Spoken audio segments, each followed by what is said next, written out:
local, late breaking. This is WBAL TV 11 News Saturday morning. Well, stay with us. Celebrity historian Raffi Andonian joins us with a look back at the 250th birthday of America and the special anniversary being celebrated today. He always gives us such an exciting history lesson. Well, let me straighten my crown here. Exactly 250 years ago today, England's King George III proclaimed the American colonies in open rebellion. Here to share more about this revolutionary moment on this historic anniversary is celebrity historian Raffi Andonian. We love when you come in here. Well, thank you. And if you're on the 250th anniversary, like you mentioned, and you know the next 8 years is 250 anniversaries of the American Revolution from 1775 to 1783. A lot happened during that time. That's right. All right, so what do we need to know about this time frame? Well, here, you know, today in the 1775, in the 250th anniversary of the Revolution, the colonists are not yet declaring independence. Remember that. That's not going to happen until later. And so there's a couple of things to kind of keep in mind for that. So what has happened so far in 1775, exactly 250 years ago? You've had, for example, Paul Revere's ride. You've had Patrick Henry's Liberty or Death speech. You've had the opening shots at Lexington and Concord. You've had the Battle of Bunker Hill. You've had George Washington take over as commander-in-chief of the armies. All those things happened, but as loyal subjects of the king, believe it or not, because the Olive Branch petition came out about a month ago in 1775, July 1775, where it was a petition to the king as your faithful colonists. Is this like scene one of Hamilton? Yeah, that's right. Yeah, and it's a sincere prayer that we're still going to be subjects of you as the king, but the king ignores it. And so what happens, and the king ignores it and declares today, exactly August 23rd of 1775, the colonies in open rebellion. But believe it or not, the colonies are still actually trying to be loyal. So, for example, 3 of the 4 signers of the Declaration of Independence a year later had signed on to the Olive Branch petition that we're talking about now, believe it or not. So they were loyal, and a year later it changed. What changed?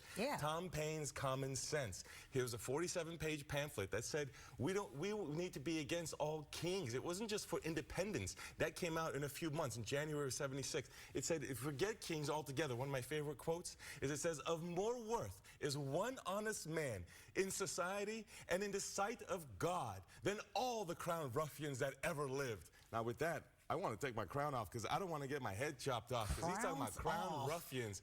And he talks about the fact that there's this kind of notion of, you know, the mother country, you know, it still takes care of us. And he says, even brutes don't devour their young. Even savages don't make war upon their families. These are the kind of lines that is in Common Sense. And that sets the world on fire. In fact, I did this incredible, comparison. I looked at the Guinness Book of World Records, and the world record for most Instagram likes is Lionel Messi's post when they won the World Cup a few years ago. And I did an adjustment for how many Common Sense pamphlets sold versus the Instagram likes based on the population adjustment. And that Instagram like that got 75 million likes, or the post that got 75 million likes, would have to get triple the likes to equal what Common Sense sold in the American colonies. That's how viral that went. And it's in that time. And it's in that time that we have this flag come out, the Don't Tread on Me flag in 1775, exactly 250 years ago. Exactly. Yeah, people still have this on their bumper stickers. People do still use it today, So we're talking 1775. All this action is happening. They still haven't declared independence. So this flag has been out since then. That's right. That's right. Since 1775. Now, let's talk about Maryland here. Now, I talked about some of the Maryland later signers of the Declaration that were on with the Olive Branch petition. They're going to change their mind as well after all of this happens. The Tom Paine's Common Sense, this flag, etc. And so what happens in Maryland, once Maryland is on board, although there's some radical actions along the way. For example, there's a time they burned tea in the Annapolis Harbor, which is something like the Boston Tea Party. You can also point to the Bush declarations, which was basically a Bush declaration. Bush declarations, Bush River declarations, which is from Harford County, which is a series of declarations that said we should go for independence. So that was ahead of their time. But Maryland was a moderate state until all of this happened, and they followed along. But there were kind of pockets of radicalism in Maryland. But when the Revolution came, man, did Maryland mobilize. It's known sometimes as the Old Line State. Well, George Washington referred to certain soldiers from Maryland as the Maryland Line, and they made their reputation early in the Revolution in 1776. when they fought at the Battle of Long Island. There's something known as the Maryland 400, which was 400 men from Maryland and some Delaware folks, shout out to the Chesapeake brethren over there, who covered the rear guard, the retreat of George Washington from the Battle of Long Island. Because, you know, George Washington was known for doing strategic retreats from battlefields to know when to live and to fight another day against a superior army. And one of those was at the Battle of Long Island. And the Maryland 400 covered that retreat so well that they did three counter charges against a fortified British position to be able to cover that retreat. They took more than 250 deaths, not just casualties, more than 250 deaths out of 400, plus 100 captured soldiers. In addition to that, massive casualties. That 60% plus fatality rate is one of the highest ever suffered from any unit in the history of the American military. They were fighting and that was the Maryland 400 that did that, that established that reputation and gave established the notion of the Maryland line. And one more story I'd like to point out from right here in Baltimore is David Poe. That is Edgar Allan Poe's grandfather. And during the Revolution, he served in the Continental Army as a quartermaster, believe it or not. But also, when the Marquis de Lafayette, our key French ally leader, who came over to Baltimore and was at some point hanging out in Baltimore, was a ball thrown in his name, like a big parade, and not a parade, but like a banquet, I want to say, right? And he said, I can't really enjoy the gaiety of this, knowing that my soldiers are suffering without proper clothing. So you know what Poe did? He mobilized and converted a warehouse into a seamstress factory, put in his own money, and they started making clothing to make the Marquis de Lafayette happy. When Lafayette revisited the country 50 years later, when Poe was dead, he visited his grave and his wife in honor of Poe. That's Edgar Allan Poe's grandfather, of course, both buried here at the Westminster Burial Ground in Baltimore.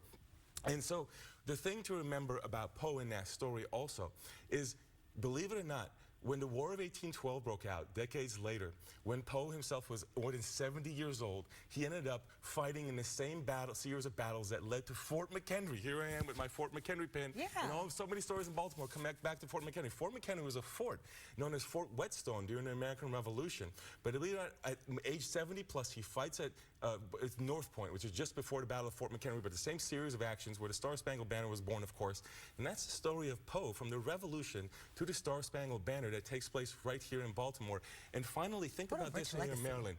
This Treaty of Paris, finally, when the Revolution was over in 1783, was signed, of course, abroad, but was ratified here in Annapolis by Continental Congress, or here in Maryland, in Annapolis by Continental Congress.